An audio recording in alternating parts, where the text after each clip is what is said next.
Danny DeVito acabou de completar 80 anos, mas por trás das risadas e do sucesso em Hollywood está uma verdade comovente. Sua história não é o conto de fadas glamouroso de Hollywood que as pessoas pensam. Em vez disso, é cheia de rejeição, dor e sacrifício, coisas que ele manteve escondidas por décadas. Mesmo agora, aos 80 anos, a realidade de como ele vive pode te chocar. Desde o início, a vida de Danny estava contra ele. Ele nasceu em 17 de novembro de 1944, em Neptune, Nova Jersey, o mais novo de 5 filhos em uma família com dificuldades. Sua mãe, Julia, já tinha 40 anos quando o teve, e ela admitiu anos depois algo que assombraria Danny para sempre. Eu não o queria. Ela disse essas palavras não por crueldade, mas por honestidade. Ela já tinha criado filhos e não esperava, nem queria outro. Mesmo que mais tarde ela dissesse que estava orgulhosa dele, essas palavras nunca saíram da mente de Danny. Imagine ser informado pela sua própria mãe que você nunca foi desejado. Para uma criança, esse tipo de rejeição é uma ferida que nunca cicatriza verdadeiramente. Em casa, as coisas não eram mais fáceis. Seu pai, Daniel Sr., era dono de uma loja de doces durante o dia, um rosto amigável na comunidade, um homem de quem as pessoas gostavam. Mas à noite, alimentado pelo álcool, ele se transformava em alguém completamente diferente. Violento, barulhento, imprevisível. O tipo de pai que mantinha seus filhos em alerta, sem nunca saber quando a tempestade iria atingir. Danny aprendeu a ler os sons da casa como um sistema de alerta, o tilintar das garrafas, os passos pesados, a mudança de tom. Quando Danny tinha 15 anos, a polícia já tinha sido chamada à casa dos DeVito 17 vezes. Para um garoto mal entrando na adolescência, era um trauma do qual ele não podia escapar. Mas havia algo ainda mais difícil. Danny não era como as outras crianças. Ele tinha uma condição genética rara chamada doença de Fairbank, um distúrbio do crescimento ósseo que atrofiou sua altura. Ele cresceu até apenas 4 pés e 10 polegadas. Para os de fora, parecia apenas estatura baixa. Mas para Danny, significava dor constante. Seus quadris, joelhos e costas doíam todos os dias. Quando ele estava na casa dos 20 anos, descrevia seu nível de dor diário como de 6 a 8 em uma escala de 10. Ainda assim, ele nunca deixou transparecer.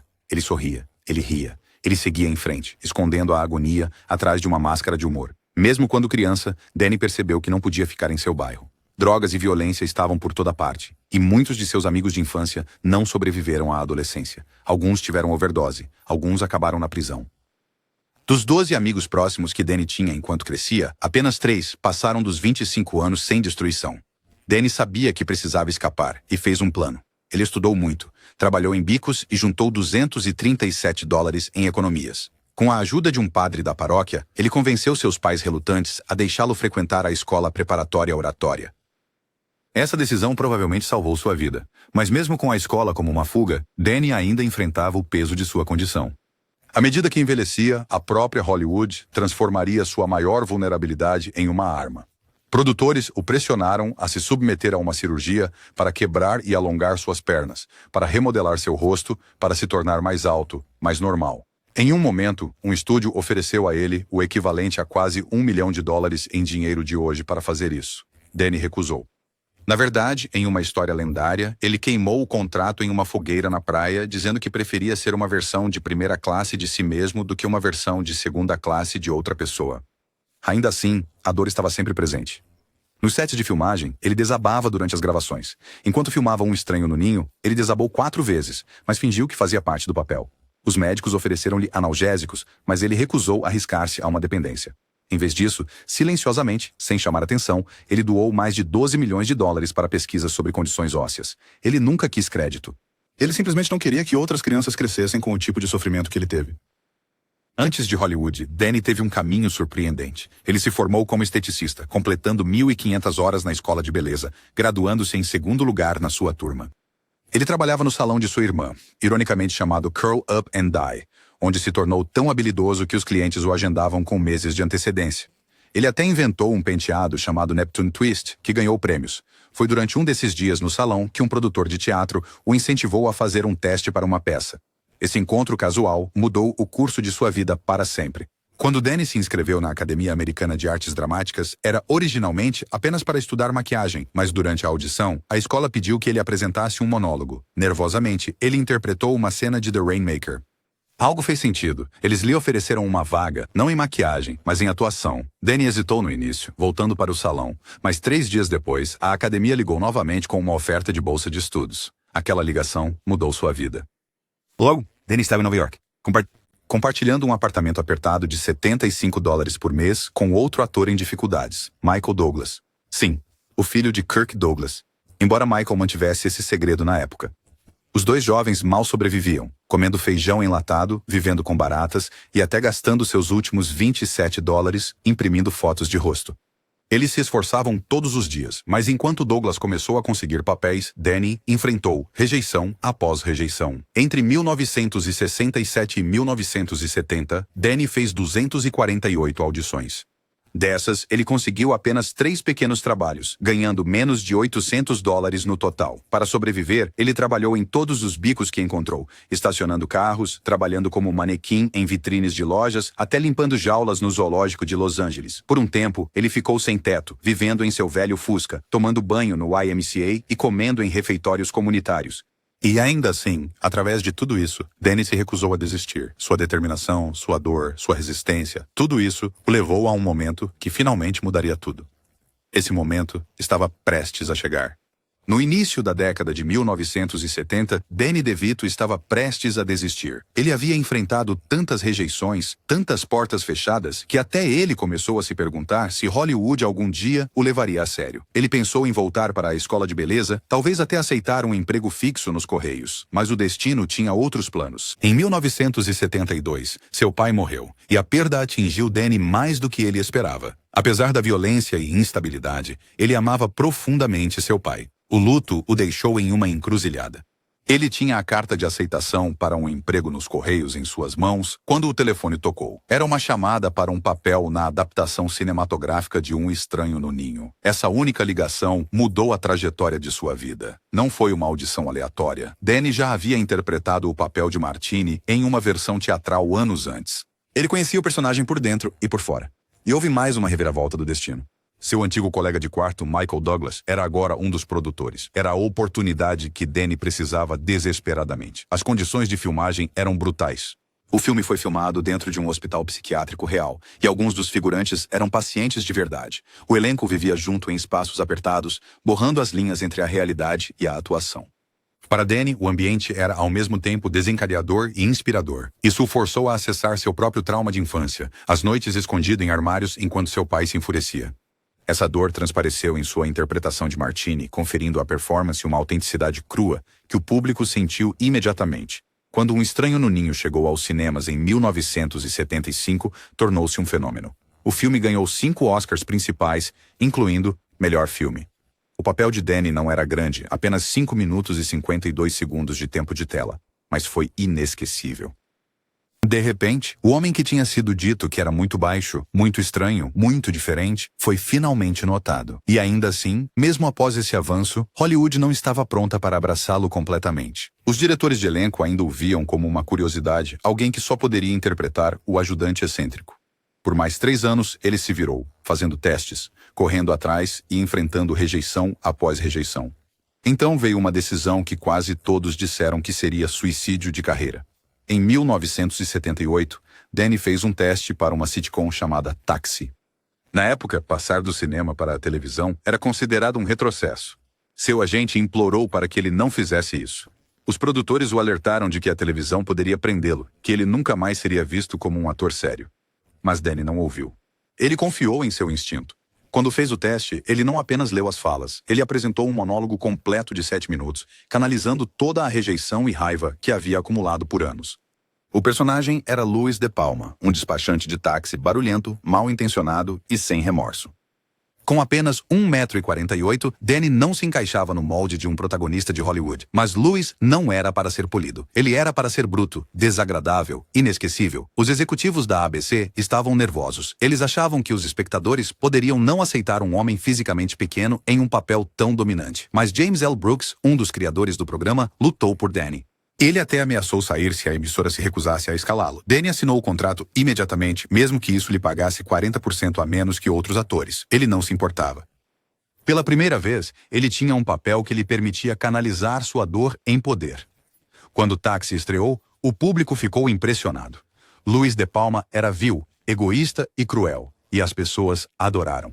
Em apenas 8 episódios, Danny recebeu mais de 11 mil cartas de fãs.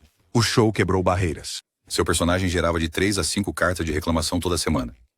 Mas essas reclamações só alimentaram o burburinho. Danny tinha uma arma secreta para interpretar Louis. Antes de cada cena, ele sentava sozinho e listava os nomes de cada pessoa que o rejeitou em Hollywood. Essa raiva se tornou a voz de Louis, o escárnio de Louis, o veneno de Louis, e funcionou. Em 1980, Taxi era um gigante cultural. 93% dos americanos reconheceriam Louis de Palma só pela silhueta ou voz. A cabine de Danny, feita à sua medida, tornou-se um dos cenários mais icônicos da história das sitcoms. Em 1980, ele ganhou um Globo de Ouro. Em 1981, ganhou um Emmy. O seu discurso de aceitação do Emmy tornou-se lendário pela brevidade, apenas 12 palavras. Obrigado. Estou muito feliz com isso. Taxi é o melhor programa da televisão. Permanece o discurso de aceitação do Emmy mais breve de sempre. Mas nos bastidores, nem todos o celebraram. Alguns juízes nem queriam indicá-lo, pois achavam que seu caráter era terrível demais para ser premiado. Sua vitória provou que estavam errados. Mudou a televisão para sempre, mostrando que o público podia amar um vilão tanto, talvez até mais, do que um herói. A NBC até tentou aliciá-lo, oferecendo-lhe $175 mil por episódio para um programa próprio, mais de 11 vezes o que ele ganhava. Danny recusou. Ele permaneceu leal a Taxi e ao elenco que acreditou nele quando ninguém mais o fez. E no meio de todo esse sucesso, algo ainda mais inesperado aconteceu. Danny conheceu a mulher que se tornaria o amor da sua vida. Não foi num cenário glamouroso de Hollywood. Aconteceu da forma mais comum, quase embaraçosa. O colega de quarto dele na época namorava uma jovem atriz chamada Rhea Perlman. Ela veio uma noite para terminar o relacionamento com o colega de quarto e, em vez disso, acabou conversando com Danny. Por 6 horas a fio, sentaram e conversaram. Danny disse depois que em 22 minutos soube que queria casar com ela. Um ano depois, Rhea se juntou a Taxi para interpretar o interesse amoroso de Louis. Ninguém sabia que eles namoravam na vida real, mas a química entre eles era tão elétrica que os produtores acharam que era apenas uma atuação brilhante. A verdade era que eles tinham se mudado secretamente depois de apenas 2 semanas, se espremendo no minúsculo apartamento de 40 metros quadrados de Danny. À medida que o amor deles crescia, a carreira de Danny também. Mas Hollywood é inconstante e a cada sucesso vinham novas pressões. Diretores de elenco continuavam a pressioná-lo a fazer cirurgia para mudar sua aparência, para se conformar. Ele recusou. Em vez disso, construiu uma reputação por dizer não. Não à vaidade, não a compromissos, não a se tornar ninguém além de si mesmo. Mas o sucesso em Hollywood sempre tem um preço. E para Danny, esse preço estava prestes a aumentar. Quando Taxi terminou em 1983, muitos pensaram que Danny DeVito iria desaparecer. Para atores de TV, especialmente os conhecidos por papéis secundários peculiares, dar o salto para o cinema era quase impossível. Hollywood tinha seus padrões e Danny não se encaixava neles. Ele não era alto, bonito ou o típico galã, mas Danny não ia desistir. Naquele mesmo ano, ele conseguiu um papel em Laços de Ternura, um filme que ganharia o Oscar de melhor filme. Seu papel não era grande, mas sua presença se destacou. O público se lembrava dele, e em Hollywood, às vezes, é tudo o que se precisa, uma impressão que fica. Então veio Romancing the Stone, em 84. O filme de aventura com Michael Douglas e Kathleen Turner era para ser um veículo estelar para eles. Mas Danny, no papel do ardiloso Ralph, roubou cena após cena. O filme fez 115 milhões com um orçamento de 10 milhões. E de repente, Danny não era mais só um ator de TV, mas uma estrela de cinema. O impulso não parou por aí. Ele se reuniu com Douglas e Turner em O Joia do Nilo, em 85, firmando-se como parte de um trio de Hollywood que o público amava. Mas Danny não estava só atuando. Ele estava aprendendo, observando diretores, estudando roteiros, planejando discretamente seu próximo passo. Em 1986, ele arriscou. Estrelou Ruthless People, como um marido ganancioso que se recusa a pagar o resgate após o sequestro da esposa. O personagem era vil, egoísta e, ainda assim, hilário. O filme custou $7,5 milhões e arrecadou mais de 71 milhões. Danny ganhou uma indicação ao Globo de Ouro, prova de que o público o amava tanto como vilão quanto como comediante. Mas Danny queria mais.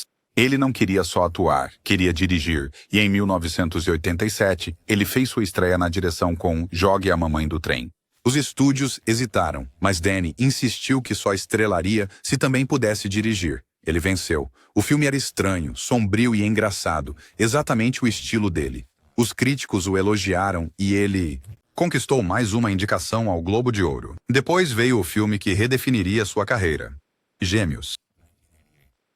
A ideia parecia ridícula, Danny DeVito e Arnold Schwarzenegger como gêmeos perdidos. Mas em vez de receberem salários adiantados, Danny, Arnold e o realizador Ivan Reitman fizeram um acordo para dividir 40% dos lucros. Foi uma aposta enorme. O filme fez 216 milhões de dólares no mundo todo, o equivalente a mais de $500 milhão hoje. Cada um faturou entre 35 e 40 milhões. Danny provou que não era só um ator coadjuvante, mas um protagonista. Provou mais uma coisa: não era preciso ser alto, bonito ou refinado para carregar um filme, só precisava ser bom. Enquanto o público ria, o corpo de Danny estava a desmoronar-se. A dor da doença de Fairbank jamais cessava. No set, ele superava, fora do set, desabava, começava as manhãs com terapia, banhos de gelo e alongamentos só para aguentar o dia, mas nunca deixou o mundo ver a dor. Em vez disso, ele deu tudo de si às suas atuações. Em 1989, Danny dirigiu A Guerra dos Roses, reunindo Douglas e Turner numa história cruel de divórcio. Foi brutal, engraçado e inesquecível. Na Alemanha, o título do filme virou até gíria para divórcios feios. O estilo de direção de Danny se destacava: sombriamente cômico, emocionalmente cru, visualmente marcante. Depois veio sua transformação mais assombrosa. Em 1992, Tim Burton o escalou como o Pinguim em Batman. O Retorno. Por horas, a cada dia, Danny sentava-se na maquiagem enquanto artistas o transformavam em Oswald Cobblepot, o vilão grotesco e perverso. Mas não era só o figurino. Danny vivia o personagem, rastejando, rosnando e perdendo-se no papel. A atuação foi aterrorizante e trágica, rendendo-lhe aclamação mundial. Ele foi até nomeado para melhor vilão nos MTV Movie Awards. Até hoje, os fãs ainda o chamam de Pinguim Definitivo. Mas Danny não se limitou apenas a atuar. Naquele mesmo ano, ele dirigiu Hoffa, uma séria biografia sobre o líder sindical Jimmy Hoffa, estrelado por Jack Nicholson. Foi um movimento ousado, corajoso, político e cheio de raiva. Danny não tinha medo de abordar assuntos difíceis. Ele trabalhou com o famoso escritor David Mamet, o que deu ao filme um tom afiado e intenso. Embora não tenha dominado nas bilheterias, os críticos respeitaram sua visão. Ao mesmo tempo, Danny estava construindo algo poderoso nos bastidores. Em 1992, ele fundou a Jersey Films, sua própria produtora. Com os sócios Michael Schamberg e Stacy Sher, Danny transformou a Jersey Films em um dos estúdios independentes mais influentes dos anos 90. Em 1994, a Jersey Films fez uma grande aposta num roteiro estranho que nenhum grande estúdio queria. Esse roteiro era Pulp Fiction. Danny deu a Quentin Tarantino escritório, dinheiro e liberdade para fazer o filme do seu jeito. Com um orçamento de apenas 8 milhões, Tarantino prometeu que pareceria um filme de 25 milhões. E ele entregou. O filme se tornou um terremoto cultural, vencendo a Palma de Ouro em Cannes e recebendo 7 indicações ao Oscar. Sem Danny DeVito, Pulp Fiction talvez nunca tivesse sido feito. Em 1996, Danny dirigiu Matilda, baseado no amado livro de Roald Dahl. Ele interpretou o pai terrível de Matilda, escalou Rhea Perlman como sua mãe, e trouxe comédia sombria ao cinema infantil. Mas, nos bastidores, algo ainda mais tocante aconteceu. A jovem estrela, Mara Wilson, estava lidando com o câncer terminal de sua mãe. Danny e Rhea a acolheram, cuidando dela como família. Danny até levou uma versão quase final do filme ao hospital para que a mãe de Mara pudesse vê-lo antes de morrer. Mara diria mais tarde que Danny e Rhea eram como seus tios favoritos. No final dos anos 90, Danny estava em todo lugar, atuando, dirigindo, produzindo. A Jersey Films produziu Get Shorty, Erin Brockovich, Man on the Moon e mais. Ele moldava o cinema de todos os ângulos. Tinha dinheiro, poder, respeito, mas, por trás das câmeras, suas batalhas pessoais se tornavam mais sombrias. A dor da doença de Fairbank piorava. Cirurgias davam alívio temporário, mas a agonia sempre voltava. Os médicos mandaram-no calar. Hollywood não queria ver fraqueza. Então Danny persistiu, desmaiando em sets, trabalhando em meio às lágrimas e escondendo sua condição do mundo. No início dos anos 2000, a tensão em seu casamento começou a aparecer. Ele e Rhea Perlman, antes inseparáveis, começaram a se afastar. A própria história de amor que Hollywood adorava estava agora sob uma pressão silenciosa. E enquanto Danny continuava sorrindo na tela nos bastidores, sua vida começava a desmoronar. Pelos anos 2000, Danny DeVito era um nome conhecido. Ele havia passado de ator em dificuldades a um peso pesado de Hollywood. Não apenas como artista, mas como diretor e produtor moldando a própria indústria. No entanto, por trás do sucesso, sua vida pessoal começava a se fragmentar. Por anos, Danny e Rhea Perlman foram considerados um dos casais mais sólidos de Hollywood. Eles se conheceram no final dos anos 70, se apaixonaram rapidamente e se casaram em 1982. Juntos, criaram 3 filhos: Lucy, Grace e Jake. Para os outros, o casamento parecia inabalável. Eles trabalharam juntos em projetos, cofundaram a Jersey Films e construíram uma parceria criativa que durou décadas. Mas nenhum casamento está imune às pressões da fama. A agenda de Danny era incessante. Atuar, dirigir, produzir. Seus dias se estendiam pelas noites, suas noites pelas manhãs. Ele estava frequentemente longe de casa, seja no set ou imerso em reuniões de produção. Rhea, que teve sua própria carreira de sucesso em Cheers e no cinema, lutou com o desequilíbrio. Com o tempo, surgiram rachaduras. Em 2012, após 30 anos de casamento, Danny e Rhea se separaram. A notícia chocou os fãs. Pessoas que cresceram com Taxi e Matilda os viam como o casal de Hollywood que havia durado. Mas a agenda de trabalho exaustiva de Danny e rumores de proximidade com mulheres mais jovens no set alimentaram a especulação.